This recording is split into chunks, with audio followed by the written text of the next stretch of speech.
as much as can be done in less than 2 hours, my journey, my life journey, my journey with God, and the journey of my ministry. And I want to speak most of this time about my family. My family, my blood family, my clan, yeah, and my family in ministry. Because I believe these two go together, should go together. They go together for me. And I will start as far back in history as I can.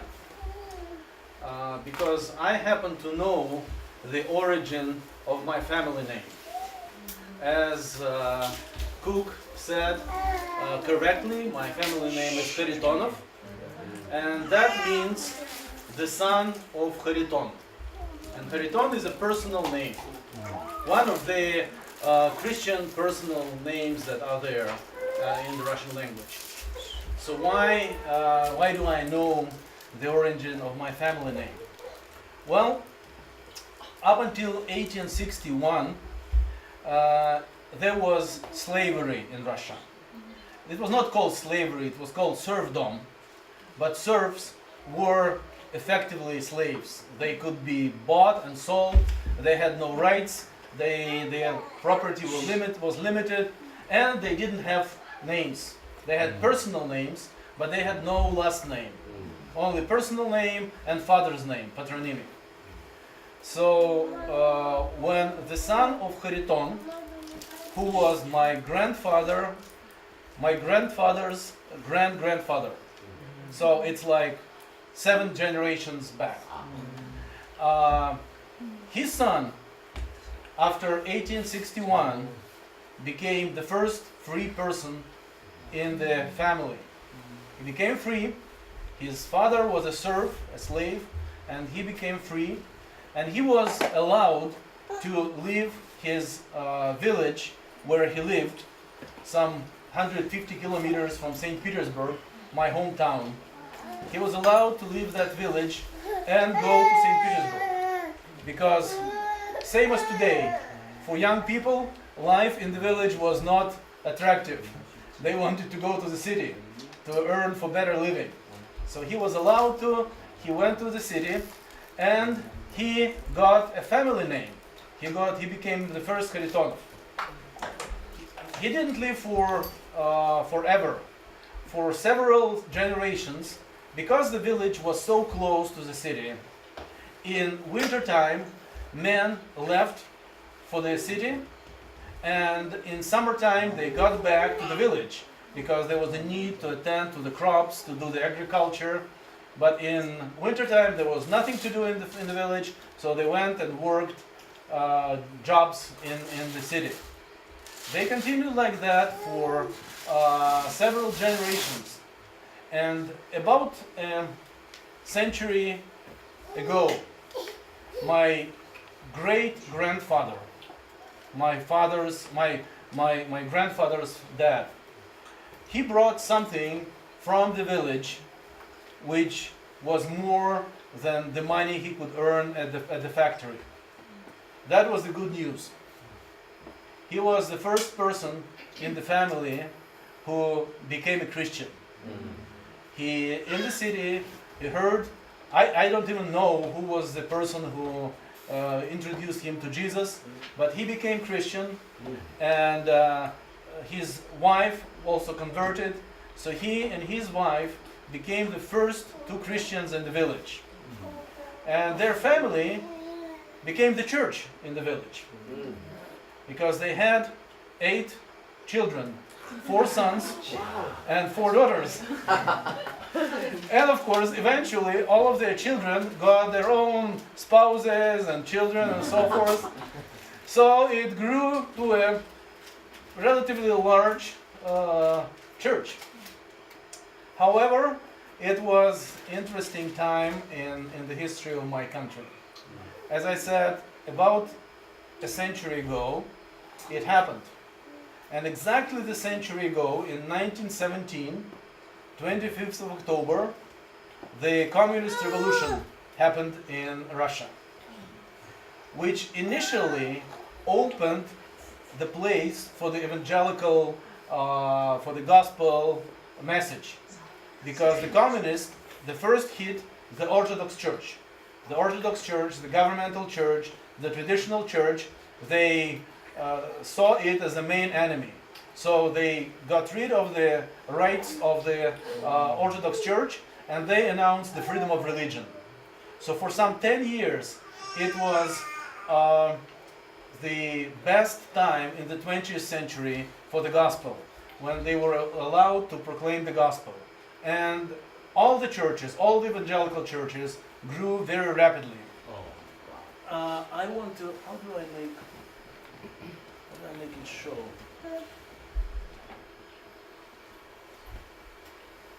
Okay. 와.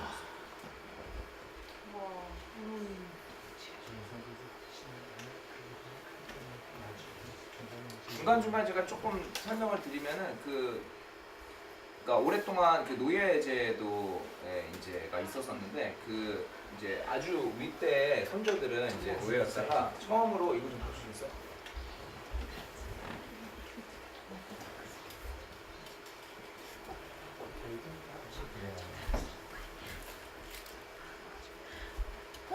어쨌든 뭐 중요한 사실은 할아버지가 처음으로 예수님을 이제 증조 할아버지가 증조 할아버지가 마을에서 처음으로 예수님을 믿었고 아내를 전도해서 그 2명부터 시작된 가족이 점점 커져서 거기에서 이제 교회를 이제 이루게 됐고요. 그러다가 1917년에 이제 공산혁명이 일어나면서 그 공산주의자들이 그 오르소독스 처치, 그러니까 동방정교회라 그러죠. 동방정교회. 카톨릭이 서방이면 이제 동방정교회 그쪽을 이제 탄압하기 시작하면서 그때가 이제 그 기독교 프로테스트 그쪽에 이제 그 1917년 그 시대가 가장 복음을 전파하기 좋았던, 그리고 복음이 가장 잘 퍼져나갔던 또 그런 동시에 그런 시기라고. 우리나라 역사하고 비슷하다. 17년이면 10년 늦었네요. Okay, back to the story. Yeah. So, these are my great grandparents, my dad's father and mother. So, my grandfather was one of the 8. He was actually the third son in the family, and as all the family, he was a Christian. And he served at the church. His father was the pastor at the church, and 2 of his older brothers were church ministers, the deacons. And my grandfather was just a preacher. He was young enough, and that was the reason why he stayed alive. Because all the ordained members of the church in the 30s, they were put to jail and sent to Siberia. So my great grandfather and 2 of the older brothers of my grandfather, and the church was dismissed. Like the communists closed down the church. That was partly the story for my grandmother. My grandmother is from Ukraine, and she was baptized in 29 at the age of 16 in Ukraine, and she was the last person baptized in their church. After her baptism, they took the pastor and they put him to jail, and she actually had to flee Ukraine and went to Leningrad and started a new life there, because the church was persecuted back there in Ukraine. That's where my grandparents met. The church meetings were not allowed anymore, but the Christians still happened to be with each other, to meet secretly at homes, and my grandparents were wed as Christians. So there was somebody, I don't know, maybe not even a pastor, but some Christian witnessed their marriage, and they became husband and wife. And that was late 30s. They got married and in 39. And then in 41, the war began. And the war was particularly hard on my city, because during the war, the city of Leningrad was in siege, in blockade. It was blocked. On one side, from the north, the Finnish troops surrounded it, and on the south side, German troops surrounded it. So the city, for 900 days, it was in the siege. And during that siege, 1.5 million people died. That was half of the people that were at the time in the city. The city was over 4 million, but many were evacuated before the war, and out of the 3 million that remained, half people died. My father was born 2 weeks after the siege began.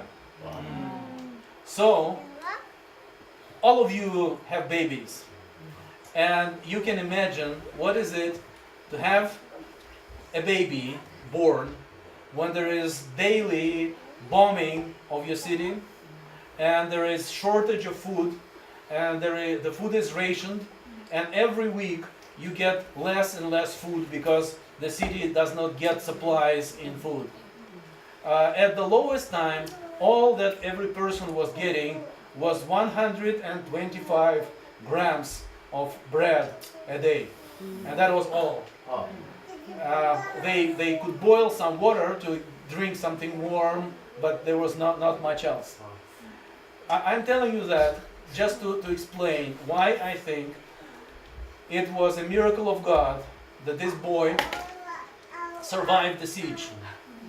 Against all the odds, against all the circumstances, God protected him and his parents, his mother and father.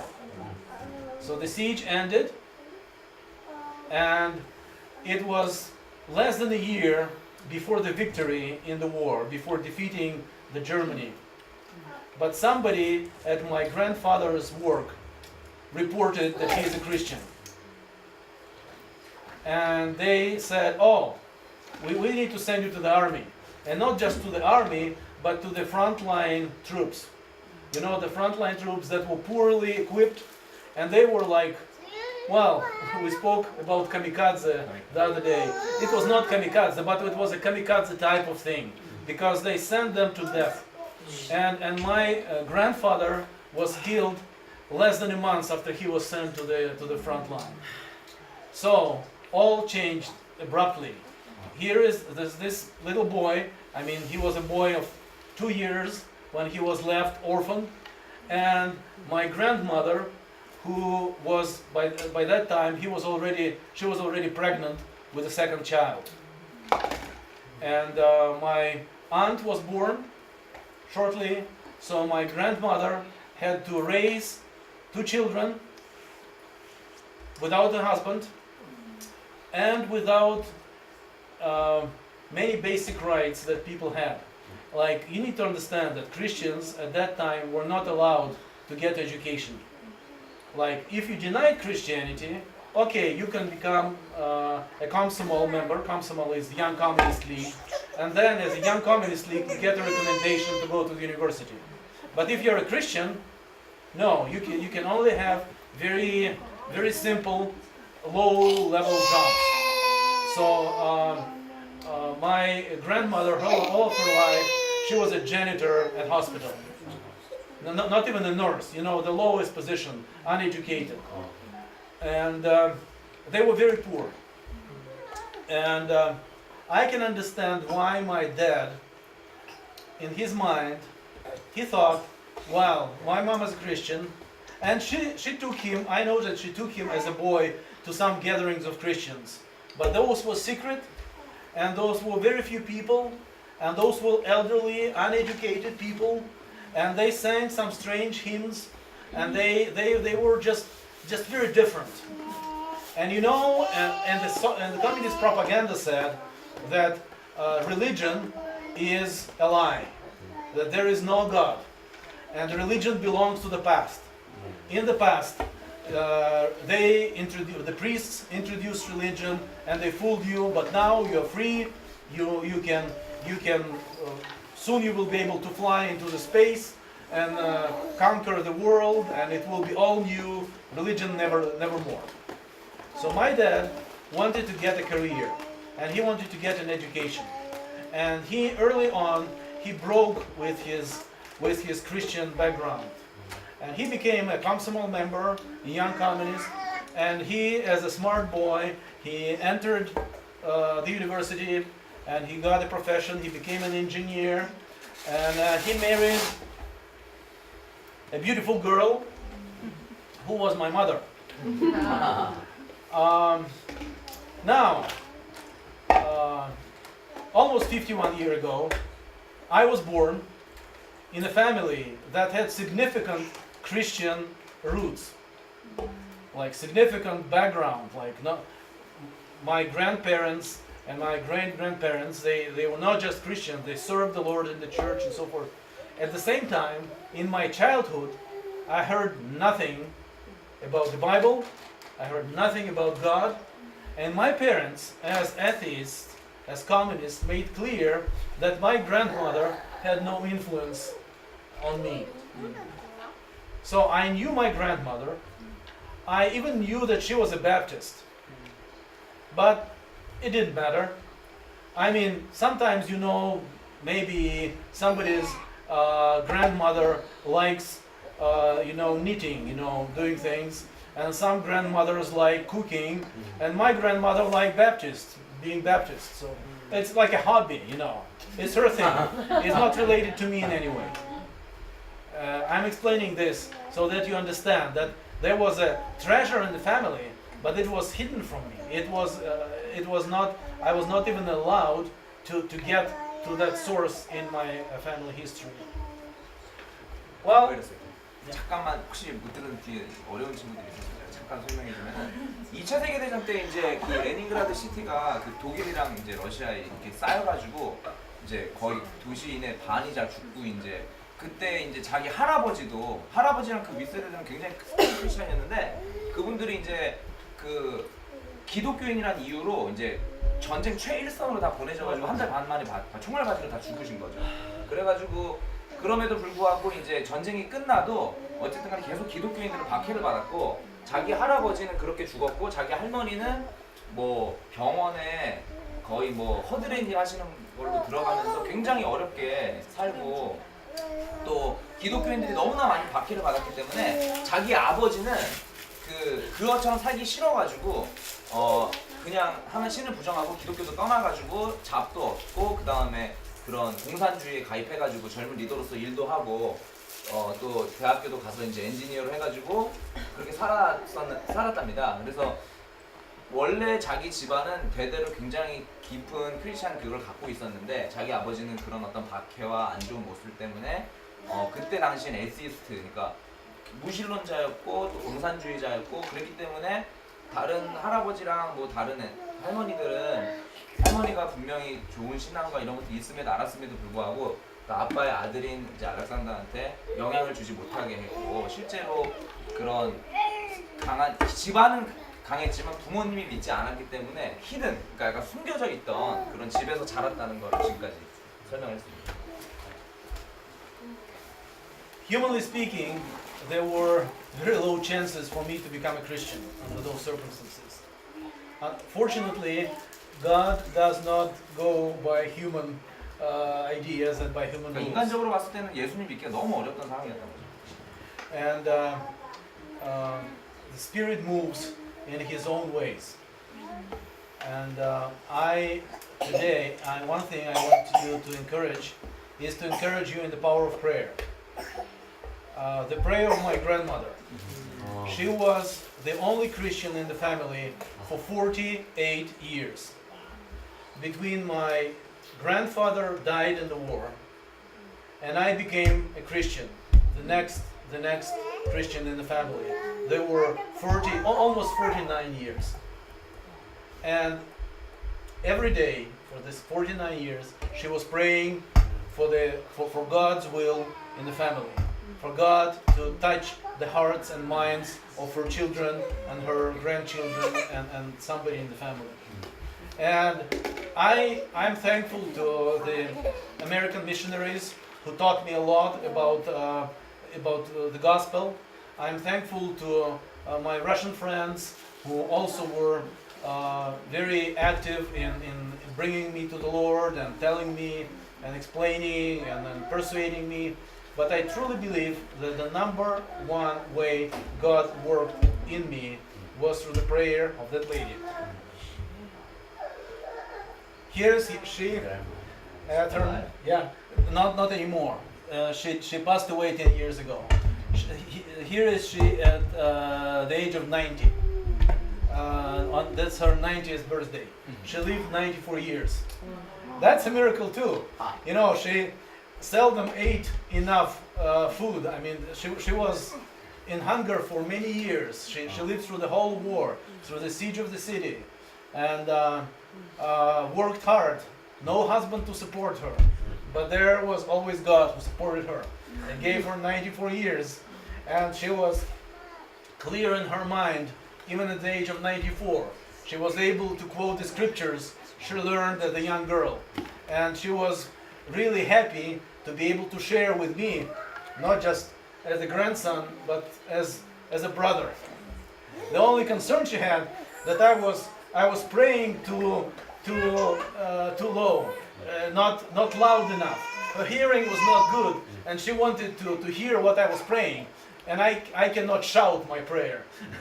So that was some disappointment for her.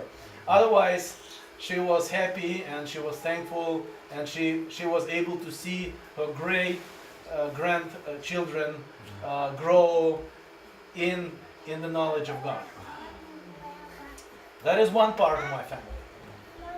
어쨌든 이 할머니의 49년 동안의 기도로 그 끊어졌던 그 신앙의 유산이 계속 이어질 수 있었고, 거의 홀로 남아서 가족의 그걸 위해서 오랫동안 기도했고, 94세까지 사셨고, 오로지 아주 해피한 라이프를 사셨는데 오로지 이제 힘들었던 건 이제 알렉산더가 기도를 쬐끄맣게 하니까 귀가 잘 안 들려가지고 이제 크게 들을 수 없었던 것만 빼고는 아주 행복하게 사셨다고 합니다. 10년 전에 돌아가셨고요. And by the way, her name was Barbara Kharitonova. And when a daughter was finally born in my family a year and a half ago, I had 3 sons for many years, and then suddenly I got a daughter. Of course, we gave her a name Barbara after her.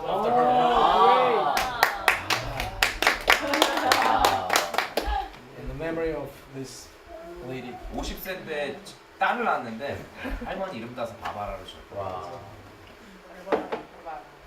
바바라. This is my other grandfather, my mother's dad. He was the military man all of his life. He ended as a colonel. Here he is a major, and that is 1945. This is, I think it's May or June of 1945, soon after the victory over Nazi Germany. He was a communist most of his life. Very different story. And actually he stayed communist up until his last years. I pray and hope that God has mercy on his life, on his soul. But it was really sad to see him in the last years of his life, when all his ideals and all his assumptions about the future being ruined, because he lived like he was wholeheartedly serving the Soviet Union. He was a part of the system. He was a good soldier and a good communist, and it all went to ruins in the 90s when the Soviet Union stopped to exist and the Communist Party rule fell and so forth. However, he was my grandfather, and he was the one to have a unique moment in that picture where we have 5 generations of my family together.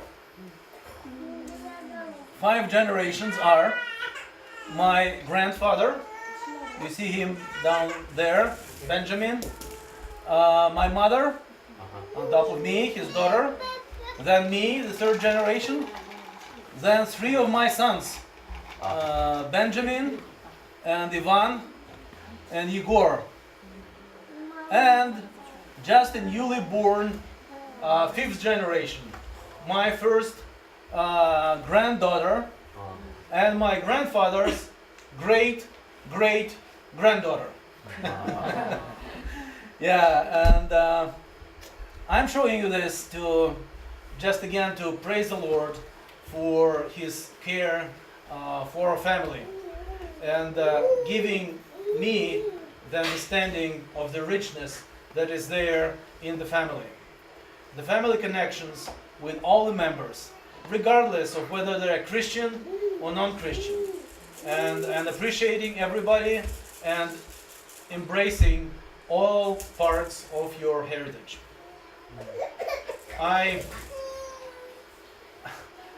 We had an interesting discussion with Jusu today about the unification of Korea. And I know that it's a hot topic in this country. And at the same time, I believe that there will be unification. And it will be rather soon than sometime further. But political unification is one thing. And the unification of the people in their minds and their souls and their heart, the ability to accept those people who are very different. I assume those people speak the same language. They're called Koreans, but they are so far from you guys in their mindset and their mentality. And I'm telling you this because I also made that journey from being a communist boy. Not like North Koreans. There are some things that are even worse there than we used to have. But very similar. Very opposed to Christianity, very atheistic, very negative about spiritual side of life. And God was able to bring me and my family, many in my family, from that to Him. So I believe when we think about unification, and that's not just about Korea, that's about every family, every nation, every tongue. Because God said that He would come when the gospel is proclaimed to every tongue, to every tribe. Yeah? And we are tribes. Russians is one tribe, Koreans is another. And we have problems in our tribes because not everybody is able to hear the gospel. Not everybody is yet able to respond. And it is up to us to be open and embracing our brothers and sisters in our own tribe. Because we are called to serve ours in the first place. So that's my family. Yeah, and I was looking. Hisung asked me to talk more about camping in my life. So I suggested. Yeah, and I found a picture. That's the earliest picture, my earliest camping picture that I have. I think I'm about 3-year-old here. And it's not a Christian camp, of course. There were no Christian camps there. It's not even a camp, but we are definitely camping. This is my grandmother, my other grandmother, my mother's mom. And we, in summertime, every summer, we lived in a country house. And we loved to go walking, trekking in the woods and on the seashore. And in the woods, we had a particular pastime that we enjoyed. And that was mushroom picking.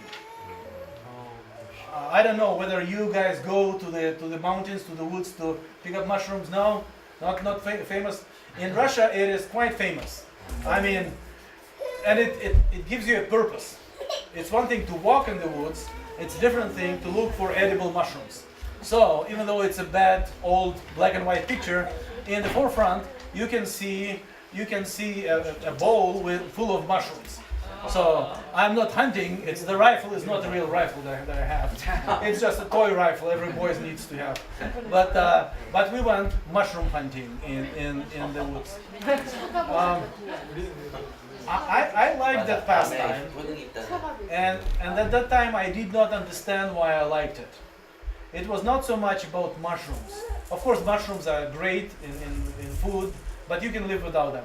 But what I could not live without was that special time with my grandmother. So she was my first counselor of my one person single cabin group. Yeah, and she really knew her job well.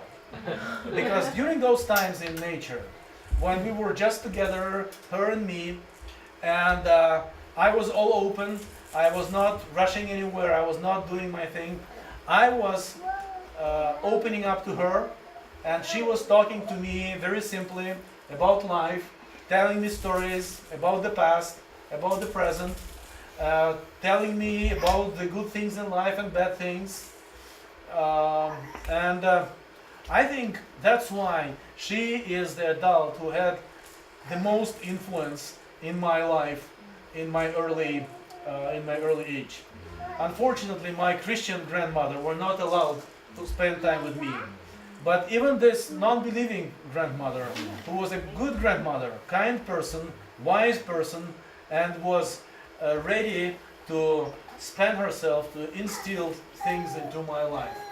And I believe that it is because it was that special setting, camp setting, nature setting, away from the rushing of the city life, away from distractions of a television or no computers then, or other boys playing somewhere and calling me. We were able to spend time together, good time, and she was just sharing with me, and we became friends, and she became so important in bringing me up. So you may want to summarize it. 그래서 아까 94세까지 사셨던 그 친할머니 말고 이 외할머니는 비록 크리스찬이 아니었음에도 불구하고 이렇게 어린 시절에 가장 큰 영향을 미쳤던 외할머니신데 이렇게 그 외곽 지역에 사셨었는데 시골에서 이렇게 알렉산더를 데리고 머쉬룸 그 헌팅, 그러니까 산에 이렇게 버섯 따는 그런 캠프 아닌 캠프를 이제 이렇게 진행을 해서 자기는 그게 왜 그렇게 좋아하는지 모르는데 그때가 너무 좋았고 그 할머니는 진짜 자기의 처음 캠프 지도자라고 할 수 있을 정도로 너무나 훌륭하시고 지혜로우시고 참 착한 그런 외할머니였다고 합니다. In the end of the ages, the communist regime started to fall apart. There was time that was called perestroika. That was the time when the Soviet Union opened up and they allowed new ideas. 1888 was the year where Russia celebrated 1000th anniversary of introduction of Christianity. The year 988, more than 1,000 years ago, was the year when Russian Tsar, at that time he was called Great Prince, introduced Christianity as a state religion. He had monks from Constantinople, Greek Orthodox monks, and he invited them, and they baptized him, his family, and many of his court, and Russia officially started as a Christian, Orthodox Christian country. It doesn't mean that Orthodox Christianity was changing the minds of people. It was rather mixing with paganism in many ways. But still, that was the time when the gospel presentation was open, and even the Bible was translated into the Russian language. So 1,000 year celebration in 1988 was the year when the Communist Party allowed for the church to celebrate, to show up. And most importantly, a lot of Bibles were freely imported. Before that, it was almost impossible to find a Bible. The Bibles were not forbidden as they were in the bad times in the 30s and 50s, but it was difficult to find one. But 1988 there was Bibles available. So I started to read the Bible first just out of curiosity.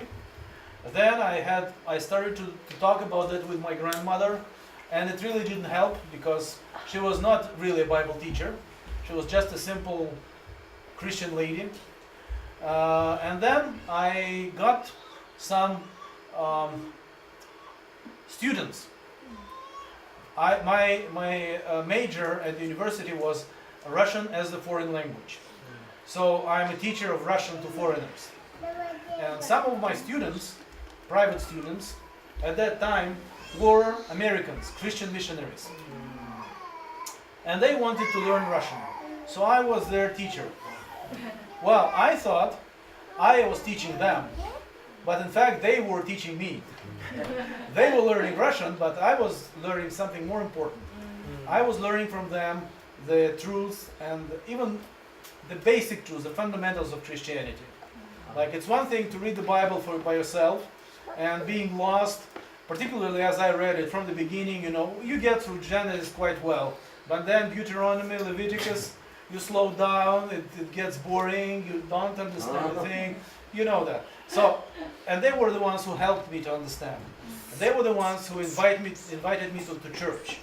And in the church I started to get to learn to Christians and interacting with them.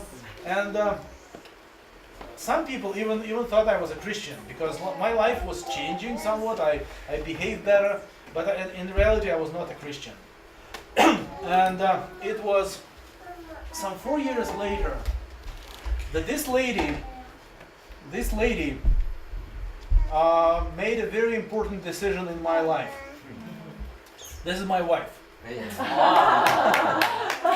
were married by then, and we had a son. But what happened? I was a Canadian missionary came to Russia, and that Canadian missionary was a CCI representative. He was a camp director for 25 years in Canada. He was the chairman of the CCI Canada board, and he came as a missionary to introduce Christian camping to Russia.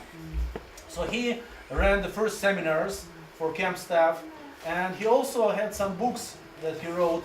He needed to translate them into Russian. And a common friend referred him to me, and I became his translator. So I translated those first books into Russian.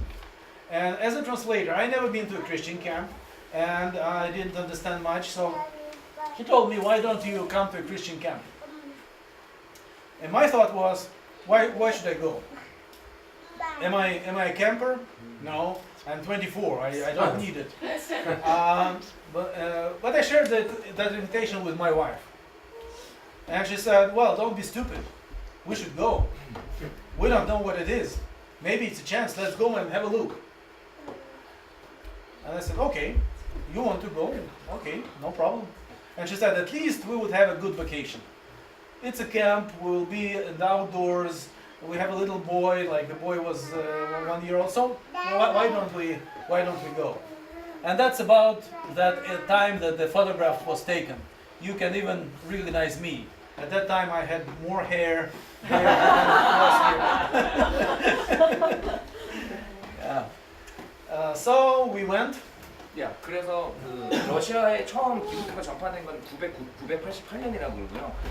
그 다음에 그로부터 1000년인 1988년부터 이제 그 구소련이 무너지면서 그때부터 이제 종교 자유화가 벌어졌고, 그때부터 이제 성경이 이제 보급되기 시작하면서 성경이 되게 흔한 걸로 됐고, 그때도 성경을 많이 읽었는데 그때는 뭐 무슨 얘기인지 잘 모르고 그냥 읽었다가 그 다음에 이제 러시아를 가르치는 선생님이었다고 그러더라고요, 외국인들한테. 그래서 외국인들한테 러시아를 가르쳤고, 그 학생 중에 몇몇은 그 미국 선교사들이어서 그 과정을 통해서 자기는 러시아를 가르쳐줬고, 그 가운데서 진리라든가 그런 것들도 배울 수 있었고요. 그 다음에 이제 굉장히 중요한 사람이 등장하는데, 캐나다의 그 CCI 대표였고 오랫동안 그 CCI 보드 멤버의 의장으로 있었던 사람이 러시아에 크리스천 캠핑을 보급하기 위해 러시아로 왔었고, 그 사람이 이제 러시아에서 그 CCI, 그러니까 크리스천 캠핑을 보급하는 와중에 이제 첫 번째 세미나를 열었고, 그 책을 번역을 이제 의뢰를 했는데, 그때 그 책을 이제 알렉산더가 번역을 했고, 그 캐나다에서 온 그 CCI 그 의장한테 그 캠프를 이제 오라고 초청을 받아서 자기는 별로 가기 싫었는데 아내가 바보 같은 말 하지 말고 빨리 가자 이렇게 해가지고 어쨌든 간에 뭐 저기 베케이션을 즐겨보자는 마음으로 이제 캠핑을 처음으로 가게 됐답니다. So that's how I came for the first time to a Christian camp. 24살 때 그래서 처음으로 크리스천 캠핑을 갔는데 어른이 돼서야 캠핑장에 가게 됐어요. I was an adult. I was not a camper. The camp was not designed or planned for me, but I felt that that camp was exactly for me. Because it was for the first time in my whole life, even as a Christian, that I experienced the kind of fellowship, a real fellowship that was like a family. It was close, it was warm, it was very friendly, and it was real. It was not a church service where somebody gets up the pulpit and tells you some good things and you listen to those, you have a meal and you go home. There, the message from the pulpit was not that important. What was important, what that was happened during the day. Very small things, small interactions, discussions, meals, good games, common living, cleaning the rooms, all things that constitute camp life and that are really similar to life as such. Because camp life is almost a clear picture of a real life. If you want to see how Christians live, you need to look at them in a camp setting, not in the church, not at a big conference, not at a stadium where there is evangelism, presentation, and show, and music, and worship, and then the best speaker, but very simple, down to earth, live together, observe them, and be cared for, be loved in a very simple and daily way. That's what I learned about Christianity, and I did it through Christian camping. And that's why I believe Christian camping is the best tool, the most important tool that God gave. It served me. I'm thankful that God used it for me in the first place. I still have some friends that I met that summer. Yeah. 교회 생활만 하던 알렉산더에게 그렇게 기독교 캠핑에서 실제적인 삶을 통해 만난 예수님과 교회 공동체의 경험은 이제 나의 진짜 삶에 굉장히 큰 영향을 줬고 그 길을 정하게 된 아주 중요한 첫 번째 캠프에서 그걸 느꼈다고 합니다. So, and for us, we grew older. I mean, I think this is 99. And we continued going to the woods for fun. And not just in Russia. This is not Russia, this is South Africa. And in Spain.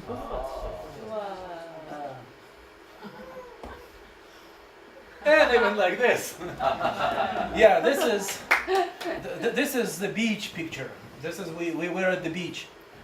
Just February. The beach close to our country house on the Baltic Sea in February. It is good. It's a warm winter. The sea is not frozen. Normally, by February it freezes. Yeah, but it was very stormy and rather warm, so the sea is clear. But on the shore, there is a lot of ice. You know how it happens in Japan. Yeah, I enjoy it. My wife somehow enjoys it less, I think. Anyway, we love the outdoors and we love going out together. Now, I told you about the past of my family. I need to tell you a little bit about the future. 지금까지 이제 가족에 대해서 얘기했고 이제 앞으로 미래에 대해서 좀 얘기해봤으면 좋겠습니다. This is my oldest son Benjamin and his wife Lena. They live in Crimea. You know about Crimea? No, the peninsula that is 크림반도.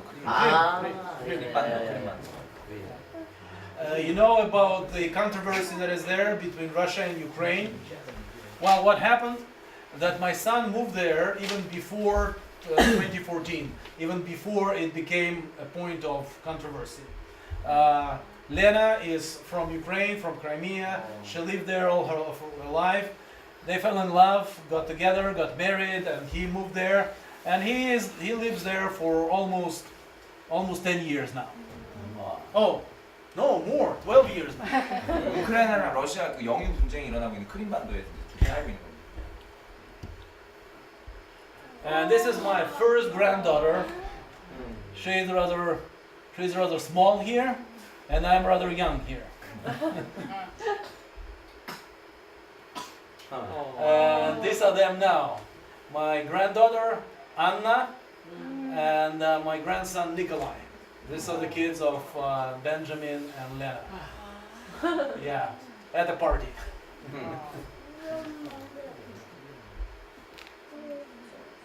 Okay. This is another wedding.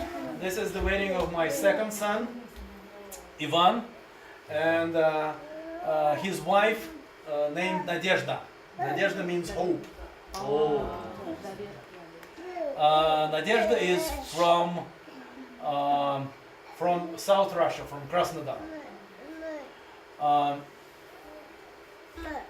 My son graduated from the School of Management of St. Petersburg State University. His major is international business, but he started his own business which was not international. It was Russian business, and that was a coffee shop in St. Petersburg. They ran it together for 3 years, and it was a hard job, particularly because they did it as a family business, and they found out that even though they had the vision for the business, it was really difficult to find people who was able to share their vision for a Christian coffee shop. Like a lot of people would agree to go and to be a barista, barista, the person who brews the coffee in the coffee shop, but they wanted to do it for money, not because they wanted to serve other people at the Christian coffee shop. So the Lord had a solution to that. Nadezhda became pregnant, and she was no longer able to work full-time, of course not even part-time in the coffee shop. So they had to close the business, they sold the business, and they moved to Krasnodar, to the south now. And these are them. Oh, I don't have a picture here of my youngest granddaughter. No, you need to believe me that I got a granddaughter who is the same age as my daughter. Yeah. 2016, I turned 50 last year, and I got 2 birthday presents for my 50th birthday. One from my wife, my daughter, and another one from my daughter-in-law, my granddaughter. Basically both, of course, gifts from God. It is sad, it is great that they have a family and they were blessed with a child. It is sad that they live apart, even though nowadays, for the last year, my son is a full-time member in the team of CCI. I have a powerful, strong, multiple team. We have 3 staff, and he is one of them. It is real good to see your son go his way in life. I never wanted to force any of my children to tell them, you need to work where your father is, it's your father's business, you need to follow. I didn't want that, because I believe that what I do comes from God, and if God wants my children to be in this ministry, He would make them join me. If He wants them somewhere else, why should I contradict God?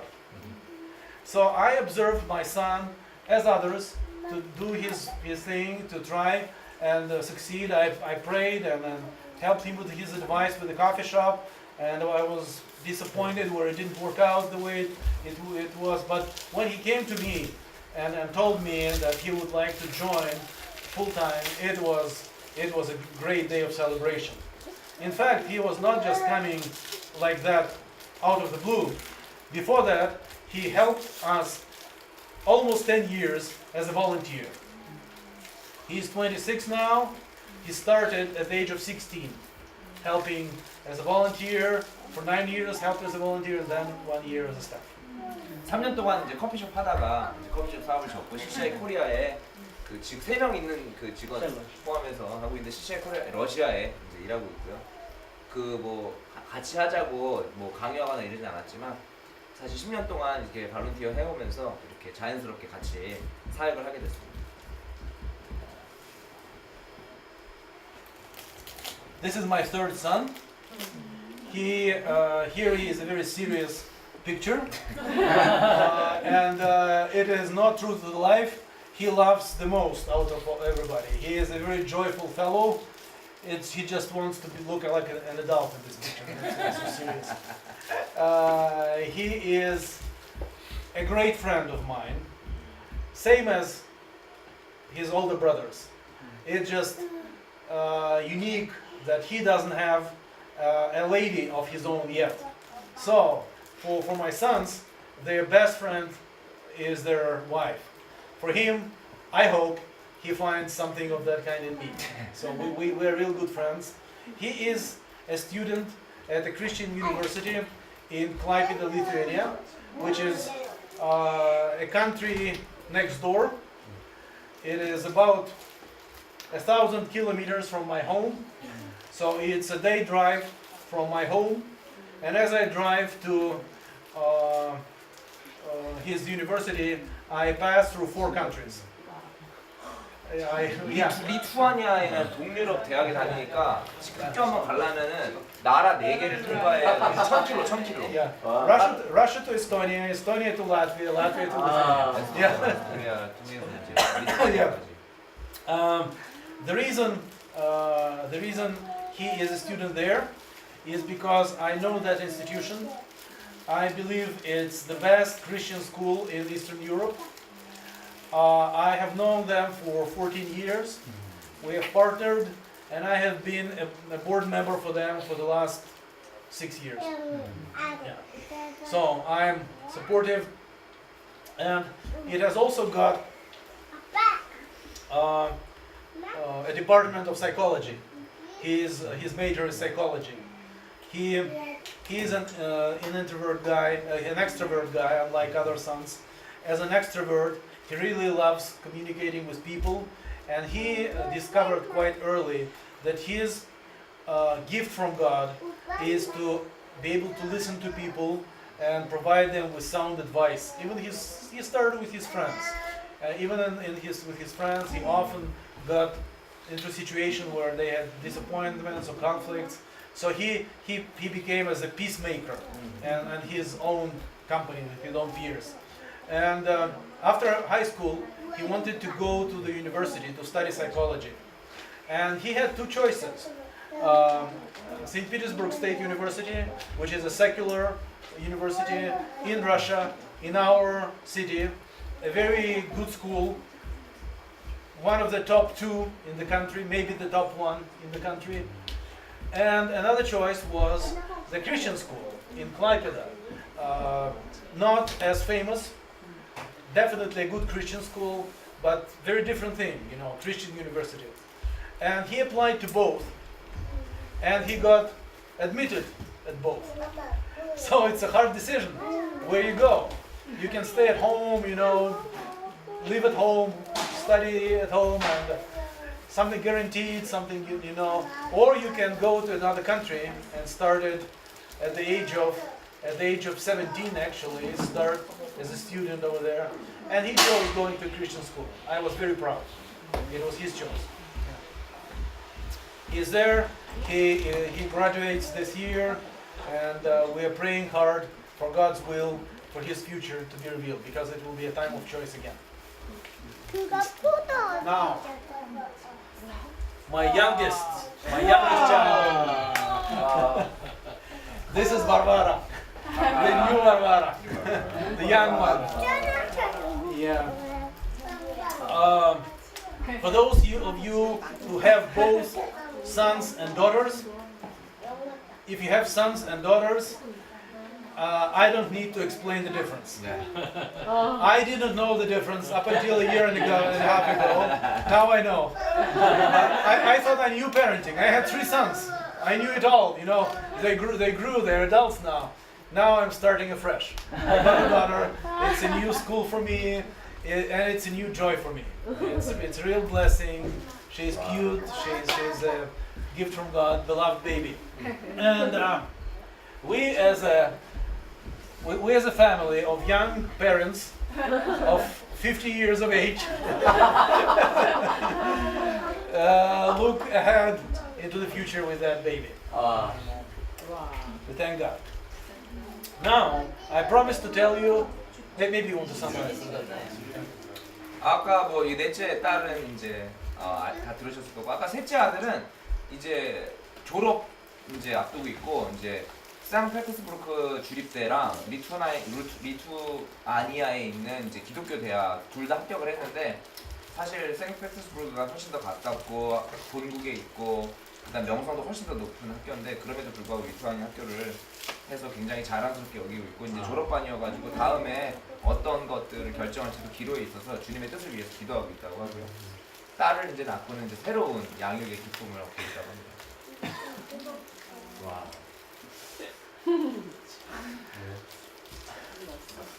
Yeah, it was a surprise.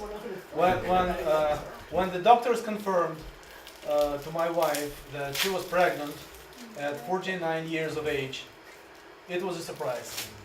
아내가 49세 때 이제 임신했다 그랬기 때문에 이제 의사들도 사실 좀 많이 걱정을 했었고.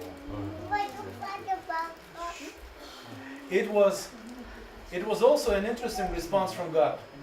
You know, when you're young, when you're young parents, and you get children, and you have several children, and you are busy with those children, and you love them, you enjoy being with them, but sometimes you tell each other with your spouse, oh, if we could just have a day or two just for ourselves. You know, somebody takes the kids, and we enjoy each other like we did before the kids were born, you know? Do you tell each other things? all the time. Yeah, all the time. Yeah. So then you become 50, and all your kids are gone, and you get what you asked for, and you don't know what to do, and you say, God, I didn't ask for that. I missed the time when the house was full with kids. Now that they're gone, and God listens to you, and He says, okay, you get a new one. I'm just amazed. I'm amazed by goodness of God. He is willing to listen to my complaining and me not being happy all the time and wanting different, and He gives me different. So life is ever changing. I promised to tell you about my larger family. I told you about my small family, and now I want to tell you about my larger family.